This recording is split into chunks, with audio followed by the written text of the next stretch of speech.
Hello guys, അപ്പോൾ എല്ലാവർക്കും engagement shopping അഥവാ കോഴിക്കോട് അരിച്ചുപെറുക്കൽ പാർട്ട് 2 വ്ളോഗിലേക്ക് സ്വാഗതം. പാർട്ട് 1 കാണാത്തവരാണ് നിങ്ങളെങ്കിൽ ഓടിപ്പോയി കണ്ടുവരൂ ഗൈസ്. നല്ലല്ലേ പാർട്ട് 2 കാണാൻ ഒരു രസം ഉണ്ടാവുള്ളൂ. അപ്പോൾ ഡ്രസ്സ് വാങ്ങിയാൽ മാത്രം പോരല്ലോ, അടിക്കാനും കൂടി കൊടുക്കണമല്ലോ. അങ്ങനെ ഇവിടെ നമ്മൾ ഓൾട്ടർ ചെയ്യാൻ കൊടുത്തിട്ടുണ്ടേനു അന്ന് അത് അല്ലറ ചില്ലറ ഷേപ്പാക്കൽ പരിപാടികളും കൂടി നടത്തിയിട്ട് നമ്മളിങ്ങോട്ട് തിരിച്ചു വാങ്ങിയിട്ടോ, കാരണം നമുക്ക് ആവശ്യമുള്ളതാണല്ലോ. അങ്ങനെ അതും വാങ്ങി നമ്മൾ നേരെ വിട്ടത് വേറെ എങ്ങോട്ടുമല്ല ഗൈസ്, കോഴിക്കോടിൻ്റെ സ്വന്തം SM സ്ട്രീറ്റ്. അതെ, ഭൂമി മലയാളത്തിലുള്ള എല്ലാ സാധനങ്ങളും ഇവിടെ കിട്ടുമോ? കിട്ടുമായിരിക്കും അല്ലേ? അത്രയ്ക്കൊന്നും ഇല്ലെങ്കിലും നമുക്ക് ആവശ്യമുള്ള ഏകദേശം സാധനങ്ങളൊക്കെ ഇവിടെ തന്നെ ഒപ്പിക്കാൻ പറ്റും. അപ്പോൾ ഡ്രസ്സ് മാത്രം വാങ്ങിയാൽ പോരല്ലോ, ജ്വല്ലറിയും കൂടി വേണമല്ലോ. ഇൻസ്റ്റഗ്രാം റീൽ കണ്ട് ഇൻസ്പയർഡ് ആയിട്ടാണ് നമ്മൾ ഇവിടെ കയറുന്നത് കേട്ടോ. Minar fashion jewellery.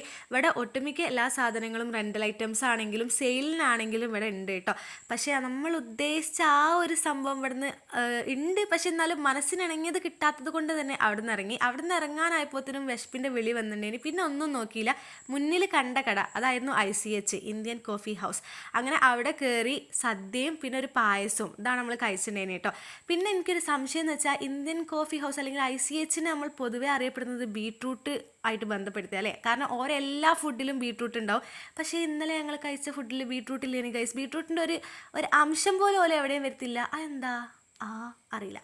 എന്തായാലും അതിനുശേഷം പിന്നെ ഷോപ്പിംഗ് കണ്ടിന്യൂസ്. നമ്മൾ അടുത്ത ലൊക്കേഷൻ എന്ന് പറയുന്നത് വേറെ എവിടെയല്ല, സ്റ്റുഡിയോ ആണ് ഗൈസ്. അതെ, ഇതിൻ്റെ ഉള്ളിൽ കയറി കഴിഞ്ഞാൽ കണ്ട എല്ലാതും വാങ്ങാൻ തോന്നുന്ന ഒരു കുഴപ്പം മാത്രമേ ഉള്ളൂ. അതിന് എനിക്ക് മാത്രമാണോ തോന്നുന്നത് അതോ നിങ്ങൾക്ക് ഉണ്ടോയെന്നും കൂടി നിങ്ങളൊന്ന് കമൻറ്റ് ചെയ്യണേ. കാരണം എല്ലാതും നല്ല രസമുണ്ട്, എല്ലാതും നല്ല ക്യൂട്ട് സാധനങ്ങളാണ് ഇവിടുന്ന് കിട്ടുക.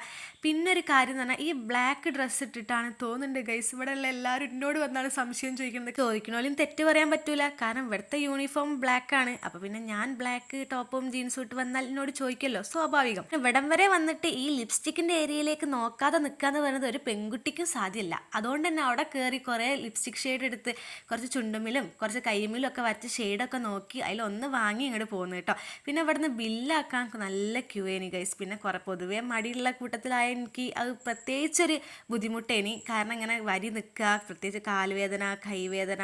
പ്രായമായി എന്ന് ഇപ്പോൾ നിങ്ങൾ വിചാരിക്കും. നോ ഗൈസ്, ഇതൊക്കെ ഞാൻ പ്രായത്തിന് മുന്നേ കൈവരിച്ചതാണ്. എന്ത് ചെയ്യാനാ. അതിന് ശേഷം അവിടുത്തെ ഷോപ്പിങ്ങൊക്കെ കഴിഞ്ഞ് നമ്മൾ തിരിച്ച് വീണ്ടും SM തന്നെ പോയി. അപ്പോൾ ഇവിടെ നിന്നല്ലേ ആദ്യം പോയിനി, എന്നാൽ പിന്നെ ഇവിടെ നിന്ന് വാങ്ങിയിട്ടിട്ട് പോയാൽ പോരേനെയോ, മതിയേനി. ഇപ്പം ഏകദേശം ഒരു വൈകുന്നേരമൊക്കെ ആയതുകൊണ്ട് തന്നെ വെയിലൊക്കെ നല്ല കുറവുണ്ട്, ആൾക്കാർ കൂടും ചെയ്തണം കേട്ടോ. ഇനി നമുക്ക് വേണ്ടത് കുറച്ച് എന്താ പറയുക, അല്ലറ ചില്ലറ ഐറ്റംസാണ്. അപ്പോൾ അതിനായിട്ട് നമ്മൾ പ്രവേശിക്കാൻ പോണത് SM സ്ട്രീറ്റിൻ്റെ അധോലോകത്തേക്കാണ്. അതെ, നമ്മൾ അധികം ആരും കാണാത്ത ഒരു ഉള്ളേരിയയ്ക്ക്. ഇവിടെയാണ് ഹോൾസെയിലായിട്ട് കുറേ സാധനങ്ങൾ കൊടുക്കുന്നത് കേട്ടോ. ഇവിടുന്ന് കുറേ ഡിസ്പോസിബിൾ പ്ലേറ്റും ഗ്ലാസും പിന്നെ കുറേ എന്താ പറയുക അല്ലറ ചില്ലറ ഐറ്റംസ് അങ്ങനത്തെ സാധനങ്ങളൊക്കെ വാങ്ങിയിട്ടാണ് തിരിച്ചു പോയത്. ഇങ്ങോട്ട് വരുമ്പോൾ കയ്യും വീശിയാണ് വന്നതെങ്കിൽ തിരിച്ചു പോയപ്പോൾ അതല്ലേനി ഗൈസ് അവസ്ഥ. അത് കണ്ടോ? ഈ ഒരു അവസ്ഥയിൽ അല്ലെങ്കിൽ ഈ ഒരു കോലത്തിലാണ് ഞങ്ങൾ SM ഇങ്ങോട്ട് പുറത്തിറങ്ങിയത്. ഇങ്ങോട്ട് വന്നപ്പോൾ ആകെ 2 ആൾക്കാർ മാത്രം ഉണ്ടായിന് കാറ്. തിരിച്ചു പോയപ്പോൾ ബാക്ക് ഫുള്ളാണ്, ശ്വാസം വിടാൻ പോലുള്ള സ്ഥലമില്ല. അത് കഴിഞ്ഞിട്ട് ക്ഷീണം തീർക്കാൻ വേണ്ടി ബൺബോയിൽ കയറിയപ്പോഴാണ് ഈ ക്യൂട്ട് ബേബിനെ കണ്ടത്. നല്ല രസമില്ലേ, മാഷാ അല്ലാ. അപ്പോൾ അതിനുശേഷം ക്ഷീണം തീർക്കണമല്ലോ, അപ്പോൾ ഒരു കോഫിയും. പിന്നെ ഇതിൻ്റെ ഉള്ളിൽ കയറിയാൽ ഈ കൊറിയൻ ബട്ടർ ക്രീം ബണ്ണില്ലാണ്ട് എങ്ങനെ ഇതിൻ്റെ പുറത്തിറങ്ങും. അങ്ങനെ അതൊക്കെ കഴിച്ച് ചായയും കോഫിയും ഒക്കെ കുടിച്ച് ഇവിടുന്ന് ഞങ്ങൾ നല്ല അടിപൊളിയായി കൃതാർത്ഥരായി തിരിച്ചു പോന്നു. അപ്പോൾ ഇന്നത്തേക്ക് അത്രയേ ഉള്ളൂ. Bye guys.